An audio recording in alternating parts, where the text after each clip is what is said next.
الحمد لله نحمده ونستعينه ونستغفره ونؤمن به ونتوكل عليه ونعوذ بالله من شرور أنفسنا ومن سيئات أعمالنا من يهده الله فلا مضل له ومن يضلل فلا هادي له ونشهد أن لا إله إلا الله وحده لا شريك له ونشهد أن سيدنا ونبينا ومولانا محمدا عبده ورسوله أما بعد فقد قال الله تعالى في كلامه المجيد والفرقانه الحميد أعوذ بالله من الشيطان الرجيم بسم الله الرحمن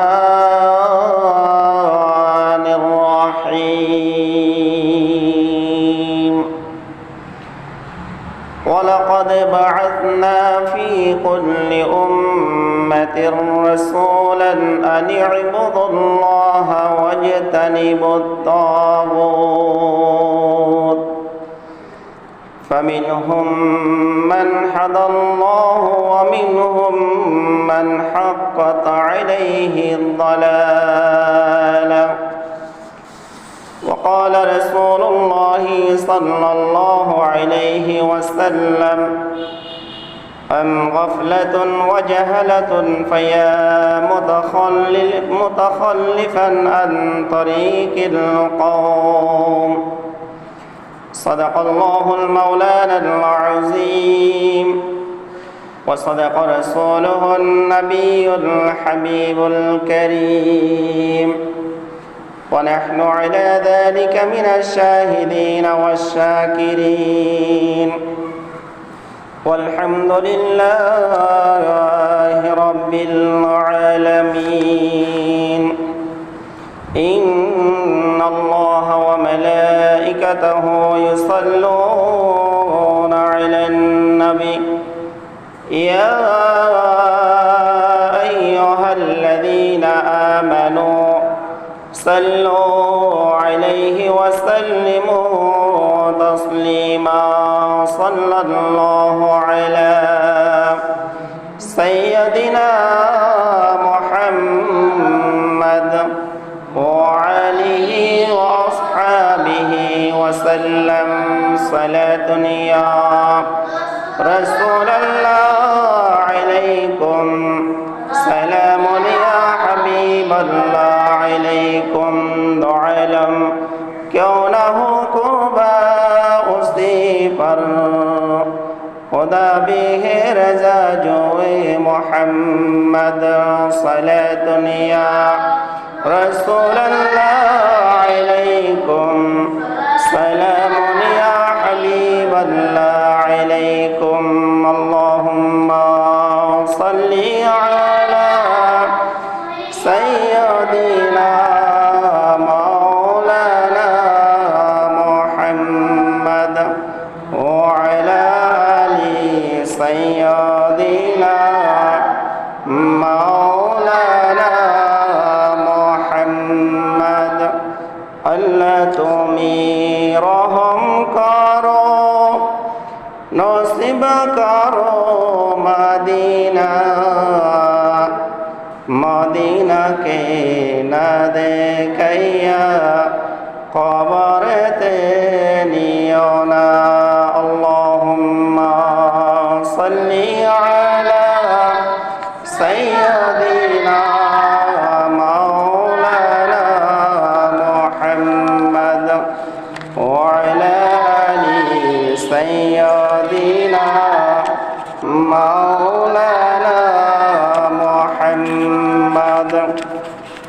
এসেছি একা যাব একা, সঙ্গে কেহ যাবে না।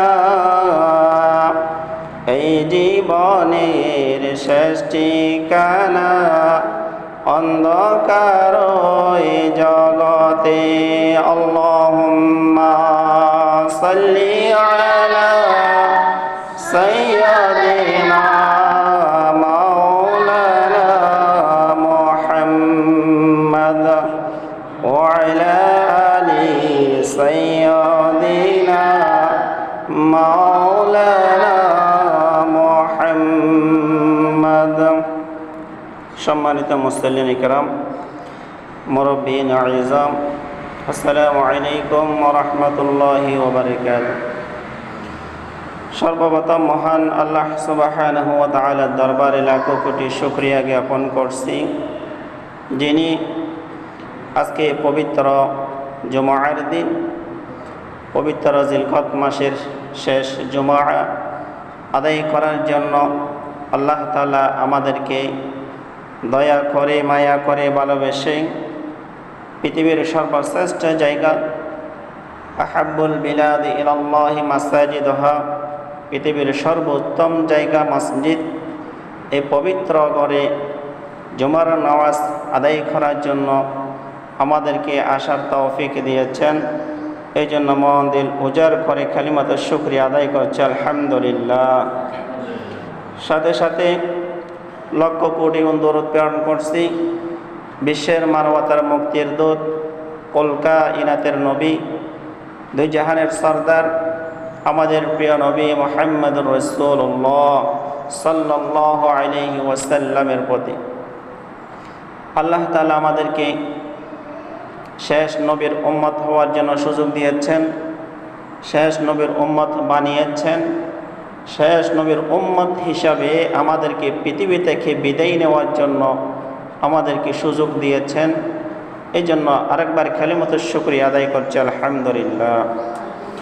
রাসূলুল্লাহ সাল্লাল্লাহু আলাইহি ওয়াসাল্লাম তিনি বলেন, আলহামদুলিল্লাহি রাব্বিল আলামিন, বিশ্বজগতের প্রতিপালক, তামাম দুনিয়ার প্রতিপালক, তামাম দুনিয়ার সৃষ্টিকর্তা, পৃথিবীর মধ্যে যত কিছু সৃষ্টি করলেন সমস্ত কিছুর সৃষ্টিকর্তা একমাত্র আল্লাহ সুবহানাহু ওয়া তাআলার প্রশংসা আমাদেরকে করতে হবে।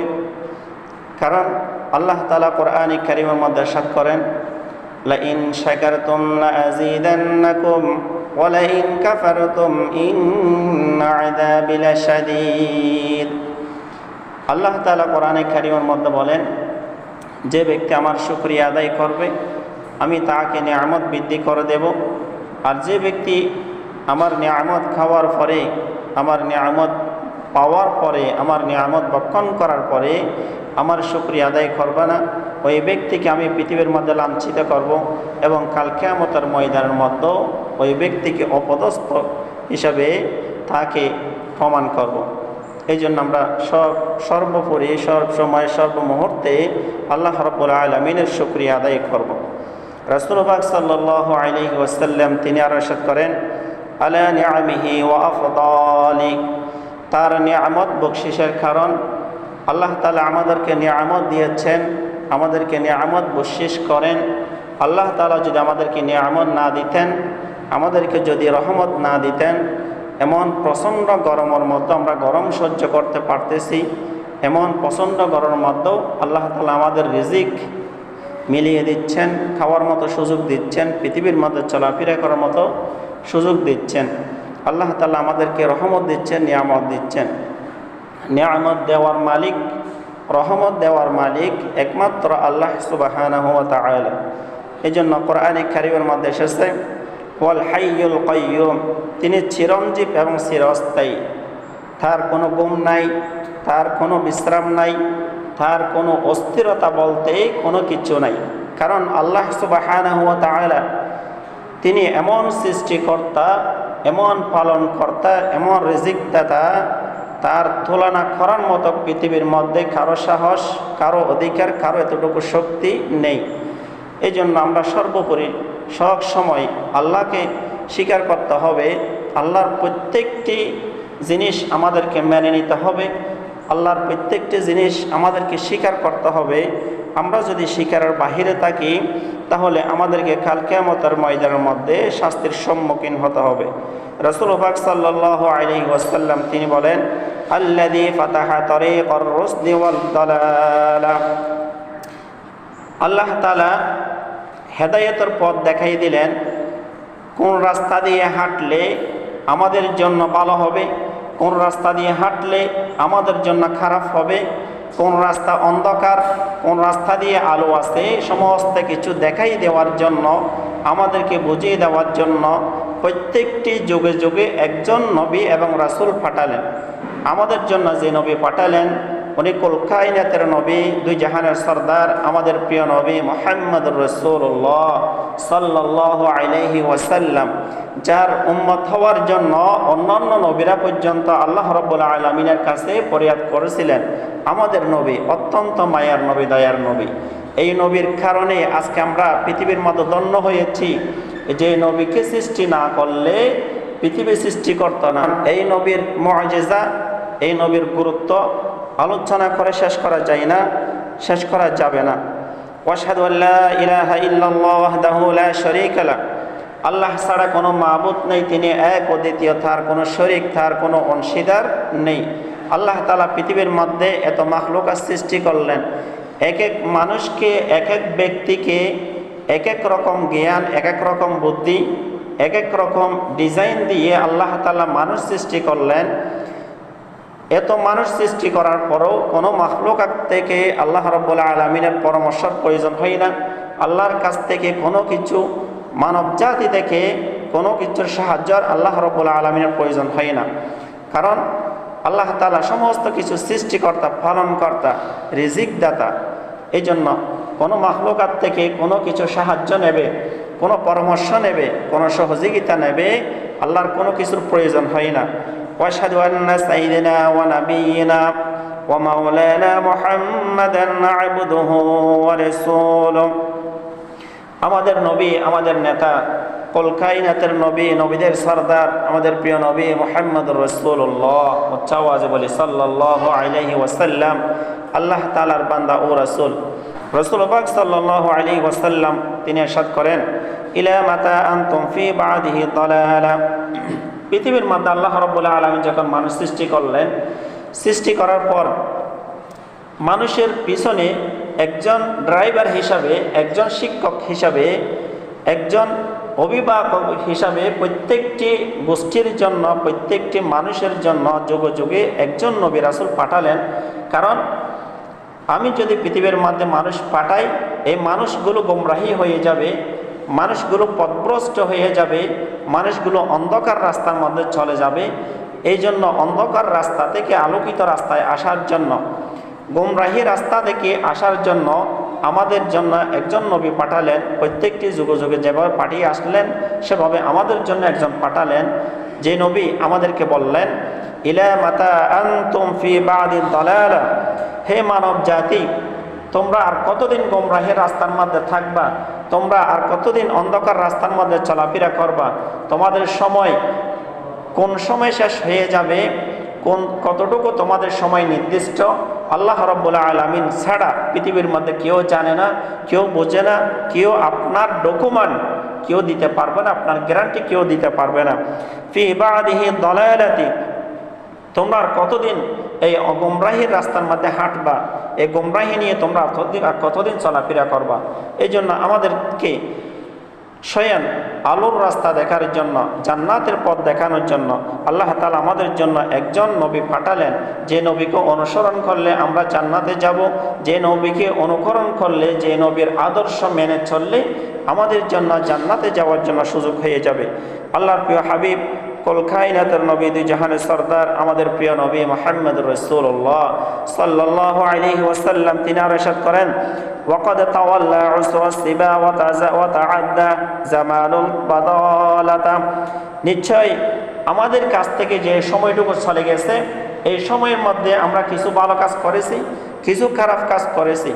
এই খারাপ কাজ যেটা করেছি, এগুলোকে মোচন করার জন্য আল্লাহ রাব্বুল আলামিন আমাদের জন্য সাপ্তাহিক কিছু কিছু বড় দিন দেয়, বৎসরিক কিছু কিছু বড় দিন দেয়, সাপ্তাহিক কিছু কিছু বড় দিন দেয়। যে বড় দিনগুলোর মধ্যে আল্লাহ রাব্বুল আলামিনের ফরিয়াদ করার কারণে, যে সময়গুলোর মধ্যে আল্লাহকে সন্তুষ্টি করার কারণে আমাদের পাপগুলো মোচন হয়ে যায়।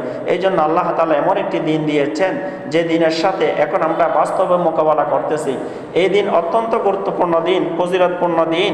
ব্যক্তি যখন জুমার দিনে মসজিদে আসার জন্য যখন ঘর থেকে বাইর হয়, তখন রহমতের ফেরেশতা ওনাকে দলবদ্ধ হয়ে স্লোগান দিয়ে দিয়ে মসজিদের দরজা পর্যন্ত পৌঁছে দেয়। সুবহানাল্লাহ। এই জন্য আমরা আজান শোনার সাথে সাথে দেরি না করে আমরা মসজিদে চলে আসব। এটি অত্যন্ত গুরুত্বপূর্ণ জায়গা, যে জায়গার মধ্যে বসলে নিজের গুনাহ থেকে বিরত থাকা যায়। আমরা যখন দোকানে পাড়ে বসে গল্প করি, তখন ওই সময় কথাবার্তা বলার মাধ্যমে আমাদের অনেক গুনাহ হয়ে যায়। কিন্তু এমন একটি ঘর, এমন একটি জায়গা, যে জায়গার মধ্যে বসলে আল্লাহ রাব্বুল আলামিন প্রত্যেকটি সময়ে আমাদের সময়গুলো, আমাদের হায়াতগুলো আল্লাহ তাআলা নেকি দিয়ে ভরপুর করে দেয়। সুবহানাল্লাহ। রাসূল পাক সাল্লাল্লাহু আলাইহি ওয়াসাল্লাম তিনি আরো বলেন, আম গাফলাতুন ওয়া জাহালাতুন ফায়া মুতাখাল্লিফান আন তারিকিল কওম।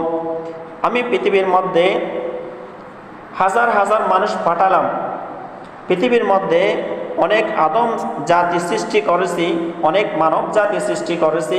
এই সৃষ্টির মাধ্যমে তাদেরকে এমন এমন কিছু সময়, এমন এমন কিছু মৌসুম দিয়েছি, যে মৌসুমের মধ্যে ইবাদত করে নিজের গুনাহ মাফ করবে। গাছের মধ্যে ফুল আসার জন্য একটি মৌসুম থাকে, এই ফল বাতি হওয়ার জন্য একটা মৌসুম থাকে, আবার ফলগুলো পাকার জন্য একটা মৌসুম থাকে। ঠিক তেমনিভাবে আল্লাহ তাআলা আমাদেরকে গুনাহ মাফের জন্য একটা মৌসুম দিয়েছে, যে মৌসুমের সাথে আমরা সামনে মোকাবেলা করব। এই দিনটির নাম হচ্ছে কি ঈদুল আজহা, কোরবানের দিন।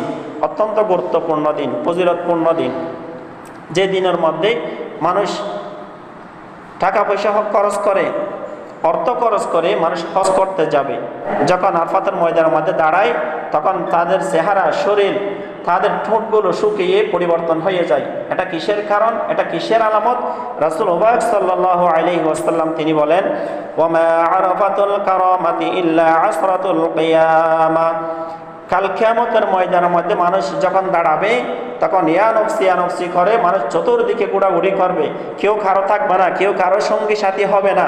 এই কিয়ামতের ময়দানকে উপেক্ষা করে এই আরফার দিনকে রাসূল সাল্লাল্লাহু আলাইহি ওয়াসাল্লাম অনুরূপ হিসাবে পৃথিবীর মধ্যে ঘোষণা করলেন। এই জন্য আমরা যারা হজ করেছি, আমরা যারা হাজিরা দেখতেছি, হজ করতে গিয়ে গরমের ময়দানের মধ্যে, গরমের মধ্যে মানুষ প্রচণ্ড গরমের মধ্যে দাঁড়িয়ে আছে। এই গরমের তাপে মানুষের চেহারা পর্যন্ত পরিবর্তন হয়ে যাচ্ছে। এখন আমরা অতিরিক্ত গরমের কারণে কিছুক্ষণ পর পানি পান করার মতো সুযোগ পাচ্ছি, কিন্তু কাল কিয়ামতের ময়দানের মধ্যে কেউ কারো সঙ্গী সাথী হবে না, কেউ কারো সহযোগী হবে না। আল্লাহ তাআলা কোরআনে কারীমের মধ্যে ইরশাদ করেন, ইয়াউমা লা ইয়ানফাউ মালুন ওয়ালা বানুন। কাল কিয়ামতের ময়দানের মধ্যে কোনো সন্তান, কোনো সন্ততি কারো সহযোগী হবে না, কোনো সন্তান আপনার আপন হবে না, কোনো স্ত্রী আপনার আপন হবে না। পৃথিবীর মধ্যে যতই আপন হোক না কেন, কোনো আপন ব্যক্তি কাল কিয়ামতের ময়দানের মধ্যে আপনার আপন হবে না। একমাত্র আপনার আপন হিসাবে, আপনার সহযোগী হিসাবে থাকবে আপনার আমলনামা। আমরা যে ইবাদত করব, এই ইবাদতগুলো যদি আল্লাহ রাব্বুল আলামিন কবুল করে, এই ইবাদতের মাধ্যমে কাল কিয়ামতের ময়দানের মধ্যে আল্লাহ তাআলা আমাদেরকে নাজাত দেবে। আল্লাহ রাব্বুল আলামিন এই পবিত্র আরফার ময়দানের উসিলায়, পবিত্র হজের উসিলায়, পবিত্র কোরবানের দিনের উসিলায় আল্লাহ তাআলা আমাদের জীবনের গুনাহগুলো মাফ করে দেখ। সবাই বলি আমিন। সম্মানিত মুসলিমিন কিরাম, আল্লাহ তাআলা কোরআনে কারীমের মধ্যে ইরশাদ করেন, ওয়ালাকাদ বাআথনা ফি কুল্লি উম্মাতির রাসূলান আন ইয়া'বুদুল্লাহা ওয়াজতানিবুত তাগুত ফামিনহুম মান হাদাল্লাহা ওয়া মিনহুম মান হাক্কাত আলাইহি দালালা। আল্লাহ তাআলা পবিত্র কোরআনে কারীমের মধ্যে ইরশাদ করেন, আমি প্রত্যেক সম্প্রদায়ের জন্য একজন একজন নবী রাসূল পাঠালাম, যুগ যুগ নবী রাসূল পাঠিয়েছি। আনি ইবুদুল্লাহ ওয়া জাতানিবুত তাগুত, এবং মানব জাতিকে অন্ধকার রাস্তা থেকে আলোকিত রাস্তায় আনার জন্য আমি একজন শিক্ষক পাঠালাম, একজন গার্জিয়ান পাঠালাম, যে গার্জিয়ান, যে নেতার নাম হচ্ছে মুহাম্মদুর রাসূলুল্লাহ, উচ্চাওয়াজে বলে সাল্লাল্লাহু আলাইহি ওয়াসাল্লাম। ফামিনহুম মান হাদাল্লাহ ওয়া মিনহুম মান হাক্কাত আলাইহি দালালা। আল্লাহ তাআলা কোরআনে কারীমের মধ্যে ইরশাদ করেন, তোমরা আল্লাহর ইবাদত করো, মূর্তি পূজা থেকে তোমরা সরে আসো। এই মূর্তি পূজা তোমাদেরকে হেদায়েত থেকে দূরে সরিয়ে রাখবে, এই মূর্তি পূজা তোমাদেরকে জান্নাত থেকে দূরে সরিয়ে রাখবে। ফামিনহুম মান হাদাল্লাহ ওয়া মিনহুম মান হাক্কাত আলাইহি দালালা। সুতরাং তাদের মধ্যে কিছু লোক পথভ্রষ্ট হয়ে থাকবে, তাদেরকে আপনি যত হেদায়েত করেন না কেন তারা হেদায়েত প্রাপ্ত হবে না। কারণ রাস্তা দিয়ে হাঁটি, আমরা যখন রাস্তা চিনি না, পথ চিনি না, কারো কাছ থেকে জিজ্ঞেস করি অমুক জায়গাটা কোথায়, অমুক বাড়িটা কোথায়, আমরা জিজ্ঞেস করি, তখন যিনি পথ দেখাই দেয় উনি আমাদের একজন গার্জিয়ান, উনি পথ দেখাই দেওয়ার কারণে আমি সঠিক রাস্তায় পৌঁছতে পারলাম। কিন্তু আমার নবী, আমাদের মায়ার নবী, আমার আপনার মতো মানুষ না, যিনি আমাদেরকে শিক্ষা দিলেন, যিনি আমাদেরকে আলোর পথ দেখালেন, উনি হচ্ছেন কুল কায়নাতের নবী, আমাদের প্রিয় নবী, যিনি কাল কিয়ামতের দিনেও আমাদেরকে সুপারিশ করবে। এই নবীর উম্মত হিসাবে যারা পৃথিবীর মধ্যে চলাফেরা করবে, যারা নবীকে নবীর উম্মত হিসাবে মেনে নেবে, যারা নবীর আদর্শ মেনে নেবে, তারাই হবে নবীর উম্মত কাল কিয়ামত। এখন আমাদের সামনে একটি গুরুত্বপূর্ণ দিন আসতেছে, যে দিন হচ্ছে কোরবানের দিন। এই কোরবানের দিনের আমাদের কিছু গুরুত্বপূর্ণ মাসাইল থাকে, যেগুলো আমরা জানার পরও আমরা ভুলে যাই। কারণ কিছু কিছু বিষয় আছে, এগুলো যেহেতু বাৎসরিক কিছু জিনিস, তার কারণে আমরা ভুলে যাই। এই জন্য আমাদের জানার প্রয়োজন। কোরবানি এটা কার জন্য করি, কেন কোরবানি করি, কোরবানি কী জন্য এসেছে, কার উপর এসেছে, এই জিনিসগুলো আমাদেরকে জানতে হবে। কোরবানি এমন একটা দিন, যে দিনের দিন মানুষকে জানার জন্য ঈদুল আজহার দিন বলা হয়, যে ঈদুল আজহার দিন আল্লাহকে সন্তুষ্টি করার জন্য, আল্লাহকে খুশি করার জন্য, আল্লাহর রেজাবন্দি হাসিল করার জন্য আমরা প্রত্যেকটি ব্যক্তি কিছু প্রাণী কোরবানি করি, কিছু প্রাণী জবাই করি। এই জবাই করার সময় কোরবানি করতে গিয়ে আমরা কোন ধরনের প্রাণী জবাই করব এবং কার কার উপর কোরবানিটি ওয়াজিব হবে, কীরকম টাকা দিয়ে আমাদের কোরবানিগুলো করা যাবে, এগুলো আমাদের জানার দরকার। এগুলো যদি আমরা না জানি তাহলে আমাদের কোরবানি সঠিক হবে না। কোরবানি কার উপর ওয়াজিব? সর্বপ্রথম আপনাকে মুসলমান হতে হবে। মুসলমান ছাড়া অন্য ধর্মের লোকে যদি কোরবানির দিন কোরবানি হিসাবে যদি কোনো প্রাণী জবাই করে, ওই প্রাণীগুলো আল্লাহ তাআলার দরবারে কোরবানির পশু হিসাবে কবুল হবে না। এই জন্য সর্বপ্রথম আপনাকে মুসলমান হতে হবে। যদি আমরা কোরবানি করতে চাই তাহলে আমাদেরকে সর্বপ্রথম মুসলমান হতে হবে। দ্বিতীয় নম্বর হচ্ছে কি, যে ব্যক্তি কোরবানি করবে ওই ব্যক্তিকে বালেগ হতে হবে।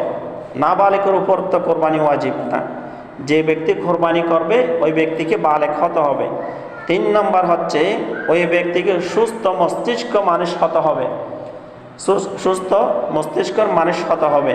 এখন পাগলের উপর তো কোরবানি ওয়াজিব না, কারণ পাগলের উপর তো ধন সম্পদ কী জিনিস পাগলে চিনে না। কোনো ব্যক্তি যদি পাগল থাকে উনি ধন সম্পদ কি চিনে না, ওনার উপর সম্পদ কত টাকা আছে, টাকা কতটুকু আছে উনি নিজেই জানা না। এই জন্য আল্লাহ তাআলা ওনার উপর কোরবানি করা ওয়াজিব করে নাই। 4 নম্বর হচ্ছে নিসাব পরিমাণ সম্পদ থাকতে হবে। নিসাব পরিমাণ কতটুকু সম্পদ? কোরআন এবং হাদিস রিসার্চ করে পাওয়া যায় 7.5 ভরি স্বর্ণ, 52 তোলা রূপা, এতটুকু সম্পদ যদি কারো কাছে থাকে ওই ব্যক্তির উপর কোরবানি করা ওয়াজিব। এবং যদি 7.5 ভরি স্বর্ণ পরিমাণ যদি কারো কাছে টাকাও থাকে ওই টাকার উপরও ওয়াজিব হবে। 7.5 ভরি স্বর্ণর পরিমাণ যদি কারো কাছে টাকা থাকে ওই টাকার উপরও কোরবানি ওয়াজিব হবে। এরপরে বর্তমান বাজার মনিটরি অনুযায়ী সর্বনিম্ন কোনো ব্যক্তির কাছে যদি 80,000 থেকে 1 লাখ টাকা পর্যন্ত থাকে ওই ব্যক্তির উপরও কোরবানি ওয়াজিব হবে। তাহলে এই হিসাব করতে গেলে আমাদের প্রত্যেকটা ব্যক্তির উপর কোরবানি ওয়াজিব হয়। এবং নিজের অতিরিক্ত সম্পদের যদি এর চেয়ে যদি কোনো ব্যবসায়ীর এতটুকু টাকার পরিমাণ যদি সম্পদ জমে আসে এতটুকু টাকা যদি ব্যাংকে জমা থাকে ওই ব্যক্তির উপরও কোরবানি ওয়াজিব হবে। এবং আমরা কোরবানি পশুগুলো কিনতে গেলে কীভাবে কিনবো, কীভাবে কীরকম আমরা কোরবানি পশু কিনবো? আমরা যেভাবে বাজারে যাই মাছ কেনার জন্য, তরকারি কেনার জন্য, মাছ কিনতে গিয়ে তরকারি কিনতে গিয়ে আমরা সব সময় চেষ্টা করি যেটা ভালো এটা কেনার জন্য, যেটা সুন্দর এটা কেনার জন্য। মাছ আমরা কিনতেছি, আমরা খাবো, এই জন্য যেটা সুন্দর এটা কেনার জন্য চেষ্টা করি। ঠিক তেমনিভাবে আমরা যখন একটি গরু জবাই করব, একটি ছাগল জবাই করব, একটি প্রাণী জবাই করব, এটা আমাদেরকে সুন্দর দেখে পছন্দে দেখে কিনতে হবে। কোনো গরু যদি দুর্বল থাকে, অসুস্থ থাকে, ওই গরু দিয়ে কোরবানি হবে না। এবং কোনো প্রাণীর যদি খান, মনে করেন খান 3 ভাগের 2 ভাগ নাই, ওই প্রাণী দিয়ে কোরবানি হবে না। কিছু প্রাণী আছে জন্মগতভাবে খানের 3 ভাগের 2 ভাগ নাই, ওই প্রাণী দিয়েও হবে না। তাহলে কোনো গরুর যদি সামান্য পরিমাণ 3 ভাগের 1 ভাগ খান নাই, ওই প্রাণী দিয়ে কোরবানি হবে। কিন্তু 3 ভাগের 2 ভাগ যদি না থাকে, ওই প্রাণী দিয়ে কোরবানি হবে না। এখন আমাদের গ্রামে একটা মাসালা দেখা যায়, 7টি বা 8টি মুরগি দিয়ে নাকি কোরবানি হয়। এটা আমাদের গ্রামের মাসালা, এটা কিন্তু কোরআন হাদিসে কোথাও নাই। কোরআন হাদিসে আছে গরু, উট, মহিষ, বেড়া, দুব্ব, এগুলো আছে, যে মুরগির কথা কোরআন হাদিসে নাই। তা আমরা যদি এটা নতুনভাবে যদি চালু করি, এটা তো ইসলামের সাথে আসে না, এটা ইসলামের বাহিরে। এই জন্য আমরা যে গরুগুলো কোরবানি করব, ওই গরুগুলো আমাদের পছন্দ হতে হবে এবং কোনো রোগ ব্যাধি ছাড়া হতে হবে, কোনো দুষ্কৃতি যেহেতু না থাকে। কারণ আমরা যে প্রাণী জবাই করতেছি, গোস্তগুলো আল্লাহর কাছে যাচ্ছে না, গোস্তগুলো আল্লাহ খাবে না, গোস্তগুলো খাবো আমরা। তা আমরা একটা জিনিস খাবো, আল্লাহ রাব্বুল আলামিনের নাম দিয়ে আমরা যে একটা প্রাণী কোরবানি করব, ওই জিনিসটা যে আমরা সুন্দর দিয়ে যদি আমরা কিনতে পারি, আমাদের কোনো সমস্যা নাই। এজন্য আমরা যে প্রাণীটি কোরবানি দেব, এটা আমাদেরকে দেখে সুন্দর করে আমাদের কিনতে হবে। গরু আমরা ভাগ করতে গিয়ে একটা গরুর মধ্যে 7 ভাগ করা যায়। এখন একটা গরুর মধ্যে আমরা 3 ভাগ করলাম, 3 ভাগ করলাম, ওই ভাগটা তো হচ্ছে না। একটা গরুর মধ্যে আমরা 5 ভাগ করলাম, ওই ভাগটাও হবে না। তাহলে কি করতে হবে? ওই গরুকে 7 ভাগ করতে হবে। আমরা 3টে ভাই আছি, 3 ভাই একটা গরু দিলাম, একটা গরুটা আমরা কীভাবে হিসাব করব? একটা গরুর মধ্যে 7 ভাগ হয়, 7 ভাগ দিতে হয়, তা আমরা এটার মধ্যে কীভাবে হিসাব করব? এই জন্য কোনো ভাইকে 2 ভাগ নিতে হবে, বা আর কোনো ভাইকে 3 ভাগ নিতে হবে। এভাবে গরুটা যেহেতু 7 ভাগ হয়, আমাদেরকে এভাবে গরুটা বন্টন করতে হবে। এবং ছাগলের মধ্যে কোনো ভাগ দেওয়া যাবে না। একটা ছাগল 1 ভাগ, একটা ছাগল 1 ভাগ। এক ছাগলের মধ্যে কোনো 2 ভাগ, 3 ভাগ, 4 ভাগ, 5 ভাগ দেওয়া যাবে না। কারণ ছাগল হচ্ছে অত্যন্ত ছোট, এখানে 2 ভাগ দেওয়ার কোনো সুযোগ নাই। এই জন্য আমরা যে কোরবানি করব, এই কোরবানি পশুগুলো আমাদেরকে দেখে শুনে কিনতে হবে। কোনো রোগ ব্যাধি যেহেতু না থাকে, যদি কোনো রোগ ব্যাধি থাকে এরকম যদি গরু কিনি, এরকম প্রাণী যদি কিনি, আমাদের কোরবানি হবে না, আমাদের কোরবানি হবে না। তা আমাদের যদি আমরা মানুষকে দেখানোর জন্য সুদের টাকা দিয়ে, ঘুষের টাকা দিয়ে আমরা কোরবানি করি, ওই কোরবানিতেও হবে না। আমাদের হালাল রিজিকের টাকা দিয়ে যদি আমরা কোরবানি করি, ওই কোরবানিগুলো আল্লাহ রাব্বুল আলামিনের দরবারও কবুল হবে এবং পৃথিবীর মধ্যে আমরা খেয়েও শান্তি পাব। কিছু কিছু লোক আছে, আমরা কোরবানের সময় অনেক গরু চুরি করি, বাজারে গিয়ে গরু বিক্রি করি। যিনি চুরি করেছে ওনার গুনাহ হয়েছে। এখন বাজারে যে বিক্রি করতে গেছে, উনি কি যিনি বিক্রি করতে গেছে ওনার গরু নাকি অন্য কারো গরু, যিনি কিনতেছে উনি তো জানে না, তাহলে ওনার গুনাহ হবে না। যিনি চুরি করে বিক্রি করতে গেছে ওনারই গুনাহ হবে। এই জন্য আমরা গরু কেনার সময়ও একটু দেখে শুনে বুঝে শুনে কিনবো। গরুর মালিক থেকে জিজ্ঞেস করবো, এটা আপনার গরু কিনা, আপনার গরুর ভিতরে কোনো রোগ ব্যাধি আছে কিনা। আমরা জিনিস দেখতেছি অত্যন্ত সুন্দর, কিন্তু এটার ভিতরে কোনো রোগ দেখা যাচ্ছে না। আমরা যখন ছেলের জন্য একটা মেয়ে দেখতে চাই, জিজ্ঞেস করি লেখাপড়া কতটুকু করছো, নামাজ কালাম পড়তে পারো কিনা, তোমার বয়স কতটুকু, তুমি কথাবার্তা বলতে পারো কিনা, এত কিছু জিজ্ঞেস করি। তাহলে আমরা যে একটা কোরবানির জন্য প্রাণী কিনবো, ওই প্রাণীটি যদি আমরা অল্প টাকার পাওয়ার জন্য যদি আমরা কোথাও থেকে যদি আমরা চোরা গরু একটা কিনে ফেলি, ওই কোরবানি গরু দিয়ে, ওইটা গরু দিয়ে তো আপনার কোরবানি হবে না। কারণ গরু চুরি করে আনছে আমি জানি, এটা যদি বাজার নিয়ে যায়, আমি আমার থেকে এত বড় গরু কিনতে হলে বাজার থেকে 50,000 টাকা দিয়ে কিনতে হবে। এখন যদি উনি যে চুরি করে আনছে ওনার থেকে 30,000 টাকা কিনতে দিছি, তাহলে উনি যে চুরি করে আনছে আমি জানি, ওই গরু দিয়ে কোরবানি দিলে কোরবানি হবে না। এই জন্য আমাদেরকে দেখে শুনে জিনিসগুলো কিনতে হবে। কিন্তু আর কিছু জিনিস আছে দেখি মালিক থেকে জিজ্ঞাসা করতে হবে এটার বয়স 1 বছর হয়েছে কিনা, এটা জিজ্ঞেস করতে হবে। গরুর বয়স কত, ছাগলের বয়স কত, এগুলো জিজ্ঞেস করতে হবে। এই জন্য আমরা যে প্রাণীগুলো জবাই করব, কোরবানি করব, আল্লাহ তাআলা আমাদের হালাল টাকা দিয়ে, হালাল রোজগার দিয়ে কোরবানিগুলো করার জন্য আল্লাহ তাআলা আমাদেরকে তৌফিক দান করুক। সবাই বলে আমিন। ওয়া আখিরু দাওয়ানা আলহামদুলিল্লাহি রাব্বিল আলামিন। আসসালামু আলাইকুম ওয়া রাহমাতুল্লাহি ওয়া বারাকাতুহু।